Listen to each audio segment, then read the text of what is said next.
நீங்க இந்த படத்துல பாக்குற மாதிரி உதட சுத்தி புள்ளி புள்ளியா நிறைய பேருக்கு வந்தும் பாத்திருப்பீங்க. ஏன் உங்களுக்கே கூட எப்பவாச்சும் ஒரு வாட்டி வந்திருக்கலாம். இது என்னன்னு கேட்டா பல்லியுடைய யூரின் வாயில பட்டதுனாலதான் இந்த மாதிரி வந்துச்சுன்னு காமனா சொல்லி கேட்டிருப்பீங்க.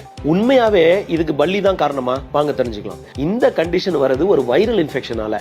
இந்த கண்டிஷனுக்கும் பல்லிக்கும் எந்த சம்பந்தமே கிடையாது. இதுக்கு பேர் தான் ஹெர்பிஸ் சிம்ப்ளெக்ஸ் வைரஸ்னு சொல்லுவோம். பல காரணங்களால ஹெர்பிஸ்ன்ற ஒரு இன்ஃபெக்ஷன் நம்ம உடம்புக்குள்ள வந்துருச்சுன்னா எப்பெல்லாம் நம்ம உடம்புல எதிர்ப்பு சக்தி குறைதோ அப்போல்லாம் இந்த மாதிரி சிம்டம்ஸ் இந்த வைரஸ் காட்டும். இதுல நம்ம முக்கியமா தெரிஞ்சுக்க வேண்டியது, இந்த இன்ஃபெக்ஷன் ஒருத்தர்கிட்ட இருந்து இன்னொருத்தருக்கு ரொம்ப ஈஸியா பரவும். இது ஸ்கின் டு ஸ்கின் கான்டாக்ட் ஆகும் போதோ, இல்ல ஒரே டம்ளர்லயோ ஸ்ட்ராலையோ நம்ம குடிச்சு இன்னொருத்தரும் குடிக்கும் போதோ, இல்ல ஒரே லிப்ஸ்டிக்கா 2 பேர் ஷேர் பண்ணும் போதோ, இந்த மாதிரி விஷயங்கள்ல இது ஈஸியா ஒருத்தர்கிட்ட இருந்து இன்னொருத்தருக்கு ஸ்ப்ரெட் ஆகும். ஆனா இது பயப்பட வேண்டிய விஷயம் கிடையாது. மோஸ்ட் ஆஃப் த டைம்ஸ் தானாவோ இல்ல ஒரு சிம்பிள் மெடிகேஷன்லயே இது சரியாயிரும். இந்த பிரச்சனைக்கு பல்லியோட யூரின் தான் காரணம்னு எத்தனை பேர் இன்னும் நம்பிக்கிட்டு இருந்தீங்கன்னு கமெண்ட்ல மென்ஷன் பண்ணுங்க.